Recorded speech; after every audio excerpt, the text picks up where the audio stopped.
The average American spends over 6 hours a week cleaning their home, and yet 54% of us still feel overwhelmed by the clutter and the mess the moment we walk through the door. You know that sinking feeling in your stomach when you see the pile of shoes by the welcome mat, the dishes leaning in the sink like a miniature city skyline, the mail cascading off the kitchen island. We live in spacious homes with robotic vacuums and scented plugins, and still the mess breeds in the corners.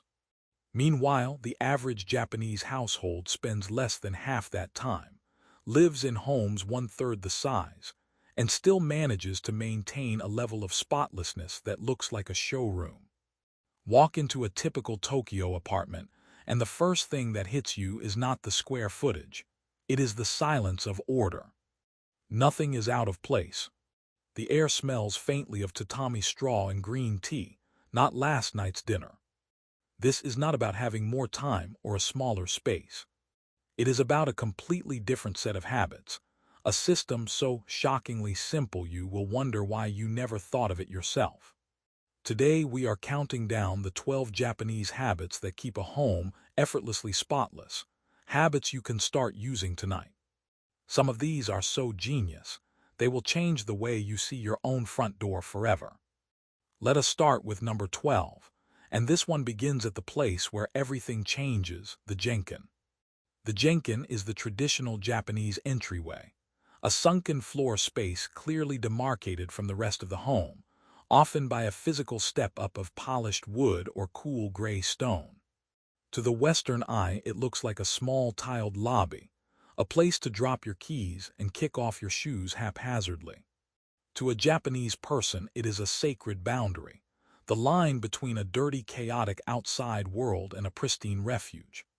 The single habit enforced here is removing outdoor shoes the second you step up. Not walking in to grab something, not running in quickly because you forgot your phone. The shoes come off, and they are immediately placed either in a designated shoe cabinet, called a getabako, or turned neatly to face the door so you can slip them on when you leave. I remember the first time I entered a friend's home in Kyoto. He paused at the step, slipped off his leather loafers, crouched down, and turned them so the heels pointed toward the door, ready for his next departure. It was deliberate, almost ceremonial. There was no shoe pile, no haphazard scattering of 3 pairs of sneakers and a set of heels. Every pair had a home, and the cabinet itself was a slim, ventilated piece of furniture made of fragrant cedar, hiding the visual noise completely. The genkin floor was swept clean of any grain of sand that had dared to hop from the sole. Why does this matter? It is not just about a cultural quirk. This one habit prevents a staggering amount of dirt, dust, pollen, and bacteria from ever entering your living space. Think about where your shoes have been. A public restroom floor, a city sidewalk coated in who knows what, a patch of grass treated with pesticides. In a Western home, we track that onto the carpets where our children crawl, onto the hardwood where we walk barefoot. A 2023 study from the University of Arizona found that the average shoe sole carries over 400,000 units of bacteria, including E. coli. In Japan, that biology lesson stops at the step. The genkin is often a daily cleaning spot too. It is swept every single day because outside dirt will accumulate right there at the threshold. You take a short-handled broom, sweep the dust and tiny pebbles into a dustpan, and that is it. No mopping the whole house because the dirt never traveled. It is a containment zone. When I first moved to a Tokyo apartment and experienced this for myself, I felt a visceral psychological shift. I remember stepping up onto that cool, polished wood floor in my socks, the slight bounce of the flooring, and my brain just knew. The world was outside, peace was inside. The traffic noise, the jostling train commute, the grime of the city, all of it was sequestered in that small square of tile below. The entire rest of the house felt cleaner because the entry point was a filter, not a funnel. The effect is so profound that I now find it almost barbaric to see outdoor shoes on carpet. Try this today. Impose a strict no-shoe line at your front door, even if you do not have a sunken step. Put a small bench there, buy a simple shoe rack. Make that transition intentional, and watch how much less you have to sweep and mop. The dirt never enters, so it never needs to be cleaned. Moving on to number 11, the art of immediate reset, or what can be called the 30-second exit habit. This is a principle that runs through almost every Japanese interaction with a room. When you leave a space, you do not just walk out. You take 30 seconds to scan the room and return it to its default, zero state. The pillow on the couch is fluffed and placed back in the corner, its seams aligned. The remote controls are aligned parallel to the edge of the coffee table. The blanket is folded into a neat rectangle and draped over the arm. There is a subtle satisfaction in seeing a room settle back into stillness, like a pond after a stone is thrown. The mug you were drinking from is picked up and walked to the kitchen, not left to grow a ring on the wood. This is not a grand cleaning session. It is a micro-reset that prevents entropy from ever taking hold. In the West, we ask ourselves why a room is a mess, and then we block off an entire Saturday to blitz it. The Japanese approach, rooted in the philosophy that maintaining order is easier than fixing disorder, asks a different question. Why let the mess form in the first place? By resetting a room every single time you leave it, you are never walking into a disaster zone. You are always walking into a clean slate. I observed this in a Japanese friend's home in Kyoto. After dinner, she stood up from her floor cushion, and in one fluid motion, picked up the cushion, placed it in a wicker basket, and straightened the small mat underneath. It took 4 seconds. I was still sitting there, paralyzed by a food coma, and she had already visually erased the meal from the room. The soft clack of the basket lid closing was like a punctuation mark. That is the energy. It is not frantic, it is mindful. It is a quiet acknowledgement that the activity is finished, and the space deserves to breathe. When I started implementing this at home, specifically in my office, the transformation was immediate. I told myself, every time I leave this desk, I clear the post-its, I put the pen back in the holder, I push the chair in. The chair wheels sigh against the floor as it tucks under the desk. It takes zero effort, but when I walk back in an hour later to start a new task, there is no visual baggage. I am not fighting the clutter of the past task. My mind is clear. Even on days when I am exhausted, I can manage 30 seconds. And often those 30 seconds save me from a 30-minute tidy-up later. Do not underestimate the 30-second exit. It is the cheapest therapy for a cluttered brain you will ever find. Tonight, after you finish watching this, stand up from wherever you are sitting and perform a 30-second reset. Notice the lightness in your chest. Number 10 is the flat surface decree, and this one is ruthless. If you look at a typical Western kitchen counter, it is a graveyard of appliances. The toaster, the blender, the knife block, the fruit bowl with one brown banana, the stack of unopened mail, the spice rack with paprika dust coating its bottom shelf. We think of counters as storage. In a Japanese home, a flat surface is a workspace, and a workspace is sacred. When the task is finished, the tools disappear. Counters, desks, and tables are kept clear by default. The act of putting something away immediately, not "I'll deal with it later," is the engine behind this. When you make toast, the toaster does not live its life on the counter. It lives in a designated cupboard. You pull it out, you listen to the spring pop, you wait for the scent of browning bread, you wipe the crumbs into the sink with a damp cloth, and you put it back. The counter is empty again, gleaming under the kitchen light. This sounds like a lot of moving around, but it is the opposite. It creates an ease of movement because you never have to clean around a stationary object. You wipe a clear counter in 10 seconds. The cloth glides from edge to edge without obstacle. You wipe a cluttered counter by moving 15 objects, wiping and putting them back, which feels like a 20-minute archaeology dig through layers of grime. This habit hinges on a concept known in Japan as shunojutsu, the art of storage. It is the strategic assignment of a specific, logical home for every object. The toaster goes in the cabinet right next to the outlet where you use it, so retrieval is effortless. The keys go on a single hook by the door, never tossed on a floating shelf. When an item has a home, putting it away is not a decision. It is muscle memory. Your hand knows the path. A 2022 study from the University of Tokyo's Spatial Cognition Lab suggested that visual noise, seeing clutter, directly correlates with elevated cortisol levels. Every time your eye lands on a misplaced item, your brain registers an incomplete task, and stress ticks upward. The flat surface decree is not just aesthetic. It is a stress reduction system. When you force yourself to look at an empty counter, you are forcing your brain to see possibility instead of obligation. Your peripheral vision relaxes. Try it for 24 hours. Clear every single flat surface in your kitchen. Put every appliance in a cupboard. See how heavy your breathing gets when you walk in.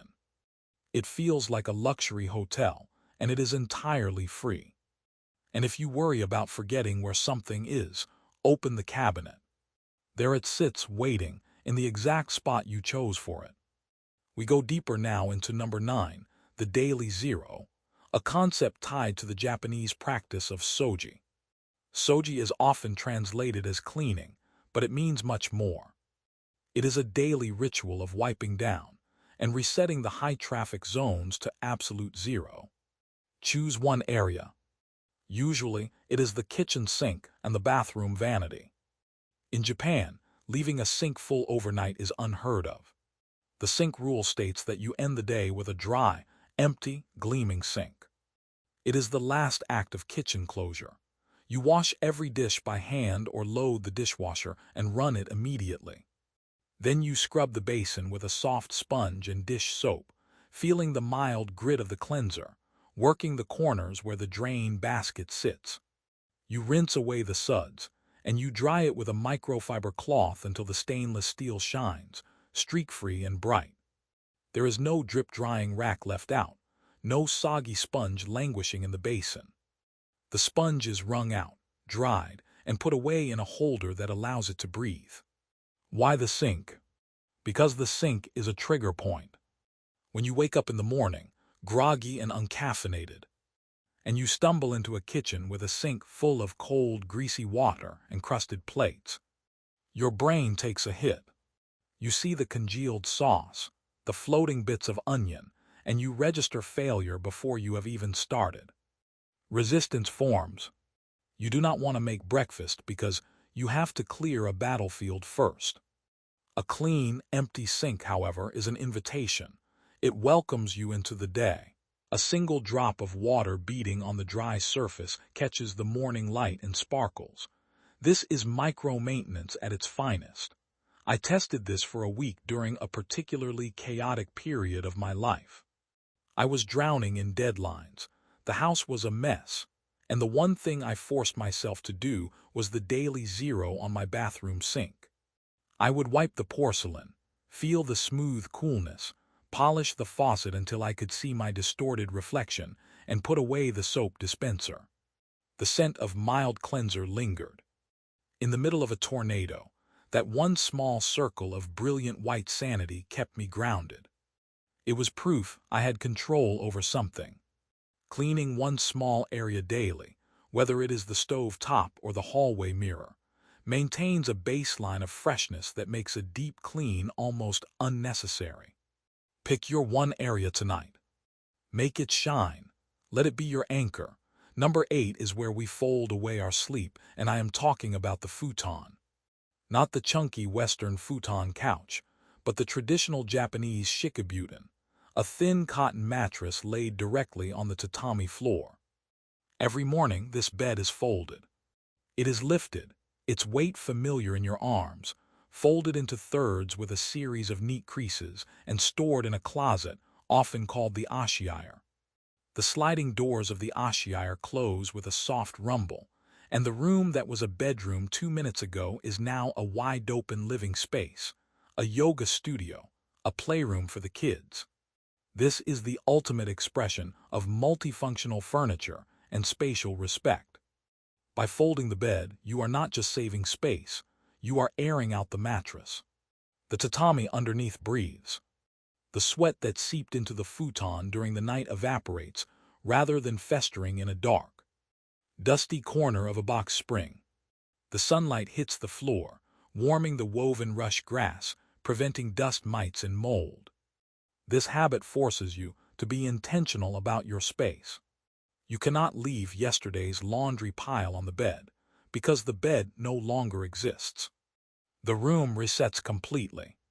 When I first spent a month sleeping on a futon in a small apartment in Osaka, I was shocked by how much bigger a room feels when the singular large rectangle of a bed disappears. The tatami floor seemed to stretch on forever, and the room's proportions shifted from cramped to serene. The American standard is a queen-size mattress dominating the room, a monument to comfort that we never put away. We dust around it, we crawl over it to make it, but we never move it. The dust bunnies breeding under there are a horror show of gray fluff and lost hair ties. By folding my bed, I had to sweep the floor every single morning.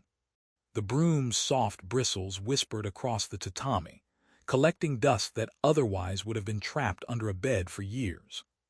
It was a natural pairing of habits. Even if you cannot replace your bed, you can adopt the mentality of clearing the floor completely every morning.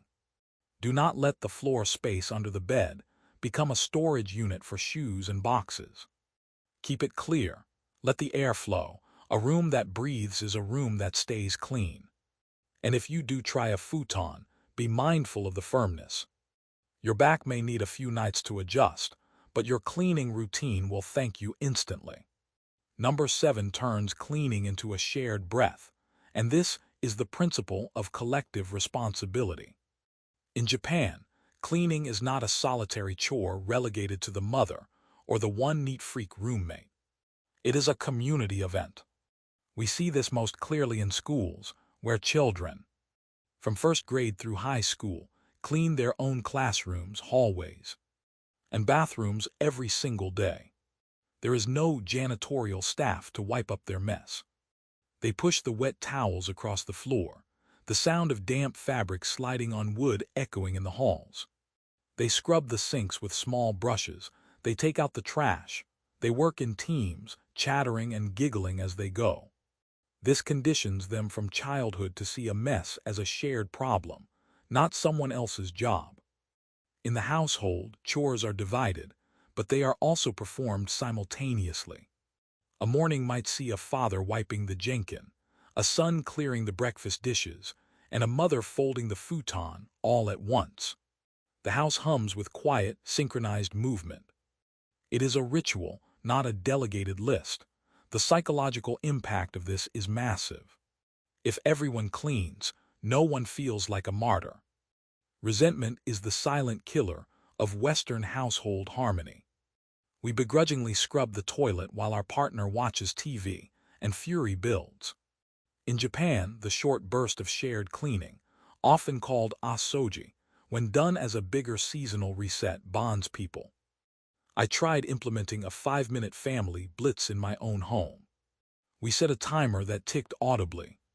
For 5 minutes, everyone, regardless of age, had to clean with vigor. The kids giggled as they wiped baseboards with old socks on their hands. I vacuumed the rug with a determined drone. My partner cleared the mail pile into a neat stack. It was a whirlwind of chaotic laughter, and the result after 5 minutes was better than what I could do in an hour alone. The space became our project. The timer beeped and we collapsed on the couch, a little sweaty, a lot happy. If you live alone, this translates to not shutting off your awareness. Do not ignore the dust on the coffee table just because you are off the clock. You are both the mess maker and the custodian, Own it collectively with yourself. Set a timer, play upbeat music, and make it a 5-minute dance.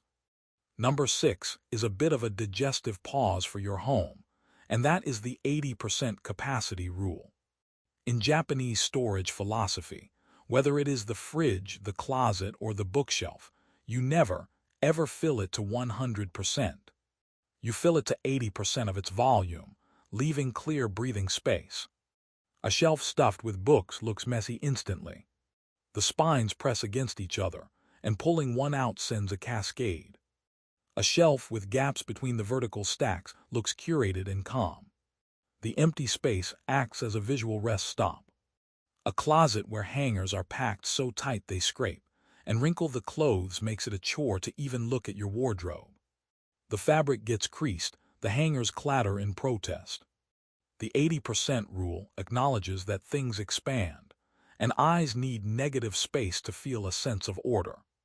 If a drawer is completely full of socks, putting away laundry requires a battle shove. If a pantry is packed to the gills, you forget what is in the back, food expires, and the sight of a crammed shelf triggers a low-grade anxiety. This rule is a direct intervention against the Western bigger box fallacy.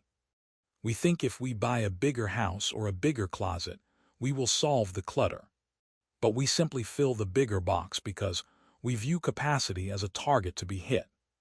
The Japanese view empty space not as wasted efficiency, but as a mark of luxury and control. Leaving that 20% gap means you can see everything you own at a glance. It makes the one in, one out rule easier. If you buy a new shirt and the closet is already at 80%, an old shirt must be donated to maintain the ratio.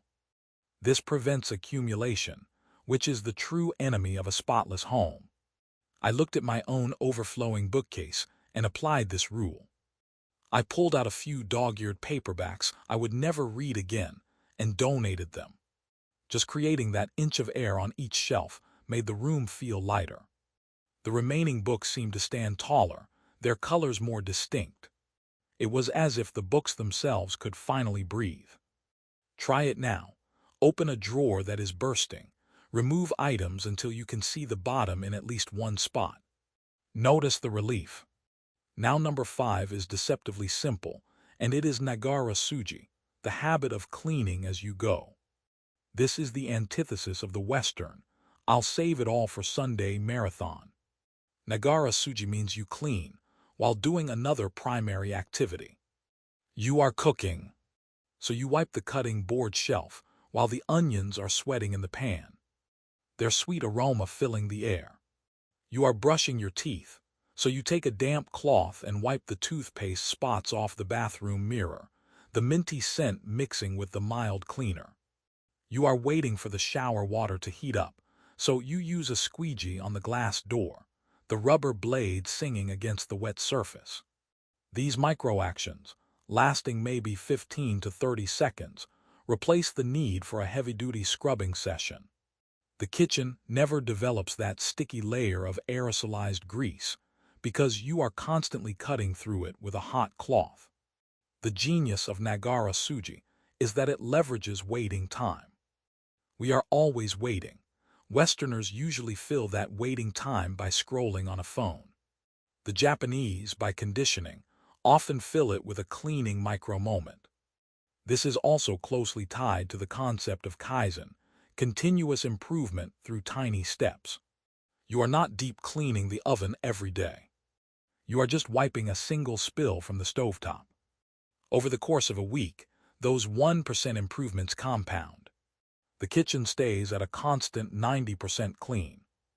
I have found this habit particularly effective while making coffee. My espresso machine takes about 30 seconds to pull a shot.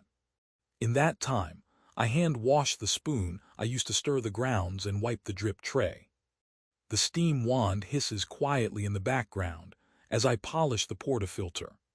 When I lift my cup, the station is already clean, and the coffee tastes better because I am not dreading the cleanup later. The key is pairing. Attach a specific cleaning micro-task to a trigger. When the coffee brews, wipe the counter. When the bath fills, wipe the rim. When the tea steeps, sweep the kitchen floor square. You will clean your entire house in a week without ever feeling like you cleaned.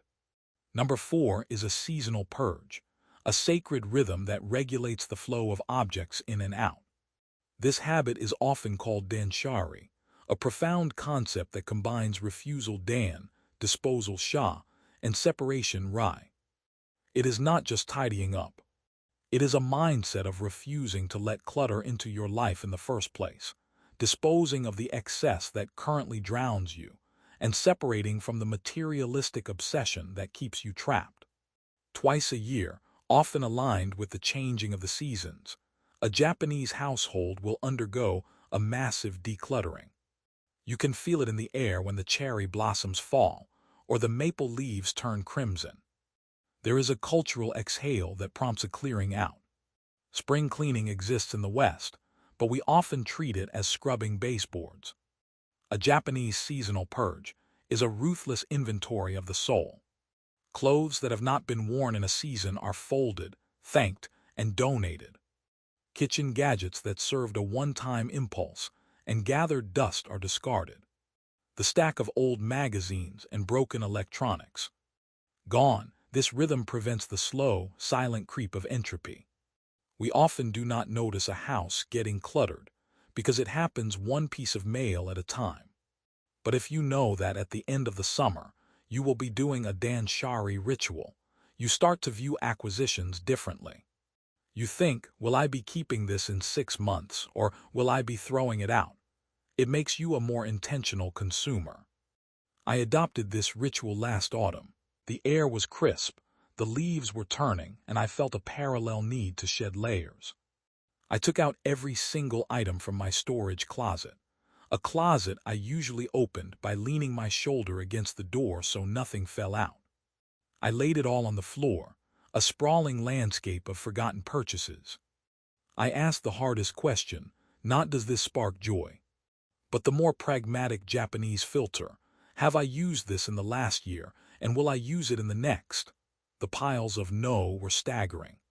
The physical act of bagging them, the weight of the trash bags, the hollow sound of empty shelves, it was cathartic. I filled 4 trash bags. After the purge, closing that closet door was a spiritual experience. It shut with a soft click instead of a desperate shove. Energy flows again. A home cannot be spotless if the closets are catastrophic black holes. Mark your calendar. 6 months from today, schedule your danshari day. We are deep in now, and number 3 is the art of ventilation, or kanki. This is the habit of throwing open the windows and doors to create a cross breeze, aggressively airing out the home every single morning.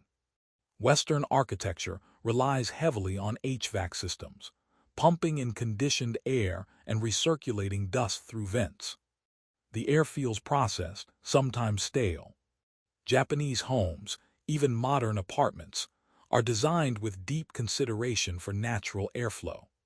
Often you will find windows aligned perfectly to create a wind tunnel through the space, pushing stale air out and pulling fresh air in. Kanki is performed for 10 to 15 minutes, even in the dead of winter. You slide open the window, and the cold air rushes in with a bite. But you welcome it because you know what it is carrying away. Why is this a cleaning habit? Because stagnant, humid air is the breeding ground for the silent destroyers of a home. Mold, mildew, and dust mites. In Japan's humid summers, refusing to practice kanki is an invitation for the walls to grow black mold. By flushing the air out daily, you reduce the humidity spike from breathing and cooking. You take the load off your air purifier. You stop dust from settling in dense, soggy layers. A study from the Tokyo Metropolitan Institute of Public Health linked poor ventilation directly to increased dust mite allergen concentrations, far beyond what vacuuming could fix. Vacuuming cleans the carpet, but wind cleans the air. I remember watching a friend's mother in a rural Japanese home swing open the sliding glass doors with a dramatic thud that vibrated through the wooden frame. The house would instantly feel charged with energy. The lace curtains would billow like the lungs of the house. The wall scrolls would rustle gently. The scent of the garden, damp earth and pine, would momentarily become the scent of the living room. It was as if the house exhaled. Implement this tomorrow morning. Flip off your AC for 10 minutes, open the back door and the front window, and let the wind machete its way through your space. If you live in a city with polluted air, you can still do it for a few minutes in the early morning when air is cleaner. Then rely on an air purifier. But do not underestimate the power of fresh air. It is the fastest way to get that clean laundry smell into a room without any chemical spray. At number 2, we find a change in perception. This is the concept of cleaning as a spiritual practice, which sounds grandiose but in the Japanese context is profoundly mundane and real. A spotless home in Japan is not a showcase for guests, though it serves that purpose beautifully. It is a sign of a clear mind. When you wipe a floor, you are wiping your mind. When you straighten shoes, you are straightening your thoughts. This habit is why Japanese school children, monks, and office workers all pick up a broom. It is a meditative practice, not a punishment. Mindfulness, respect, and intention are the 3 pillars here. You cannot rush a cleaning session in this mindset. When mopping a hallway, you do it with deliberation, noticing the grain of the wood, the way the water darkens the surface and then evaporates. You respect your tools, cleaning and drying your mop head so it does not sit in a bucket of muck like it usually does in a Western garage. You respect your objects, wiping down a book before you return it to the dusted shelf. This frame shift completely bypasses the procrastination that plagues us. We hate cleaning because we view it as a frustrating chore, a fight against decay. We ask ourselves, why isn't it staying clean? It is like asking why we have to go to sleep every night. It is a maintenance cycle of life. If you approach scrubbing the bathtub as a way to practice gratitude for the hot water that cleansed your body, the scrubbing becomes lighter. Your hands move in a slow, steady rhythm. You are not fighting grime. You are caring for the vessel that holds your bath. This is not poetry. It is practical psychology. When I am feeling particularly agitated, I often default to cleaning a very small thing, like polishing my teapot. The circular motion, the gradual reveal of a gleaming surface, the faint reflection of my own face, it silences the noise. The Japanese have known this for centuries. A spotless home is a side effect of a respectful interaction with the environment. Modern Westerners often think they need a spotless mind to clean. The truth is the opposite. You clean to get a spotless mind. Tomorrow morning, instead of dreading the dishes, say a quiet thank you to the plate that held your food and wash it slowly. And finally, number 1, the master habit that makes all the others stick. The never let it build principle. This is the apex predator of all cleaning philosophies. It is the absolute refusal to postpone a task that takes less than 5 minutes. Notice a smudge on the wall, wipe it now. See a spill on the floor. Do not step over it, even if you are late. The moment you let grime, clutter, or dirt compound, the task shifts from a simple swipe to a chemical-heavy excavation. The psychological barrier to cleaning rises exponentially with the size of the mess. A single dish in the sink is an invitation. A stack of 20 dishes is a crisis. By never letting it build, you are always living in a state of post-cleaning bliss. This is where the 1% Kaizen method shows its true power. Doing extremely little every single moment keeps you at a steady state of perfection. I lost a full Sunday last month. I ignored this principle. I was tired on a Tuesday night and left a pot to soak. The water in it cooled and became a murky soup of starch. The next morning I was rushing, so I left it there. By Thursday the pot had friends, a leaning tower of plates and glasses. The morning light hit the greasy water and made it look like a miniature swamp. The smell was faint but unmistakable, a sour note in the kitchen air. By Friday, The kitchen smelled of a swamp, and my mood plummeted with every step I took into that room.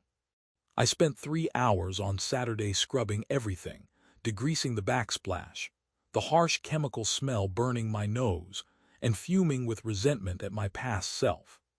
Had I just scrubbed the pot on Tuesday night, a 90-second job with a soft sponge and hot soapy water, I would have lost 90 seconds, not 3 hours. The Japanese home never lets it build. This requires a certain discipline, but it is a discipline that feels like freedom. It is the confidence that your home is always, without fail, ready to receive you. You do not have to get ready for a guest. You do not have to panic when the doorbell rings. Your baseline is order. So starting right now, when something catches your eye, do not think, just act. 5 minutes or less. Become the person who never lets it build. So here we are. 12 habits, from the sacred boundary of the Jenkin to the soft discipline of never letting it build. These are not chores. They are a framework for a kind of living that feels lighter, more respectful, and infinitely cleaner. You do not need a bigger house or a fancy organizational system. You need a shift in how you interact with the space around you. Pick one habit. Start with the shoes at the door or the 30-second exit or the empty sink. Watch how that one single tendril of order reaches out and strangles the chaos in the next room over. A spotless home is not about obsessive cleaning. It is about not making a mess in the first place. It truly is that simple.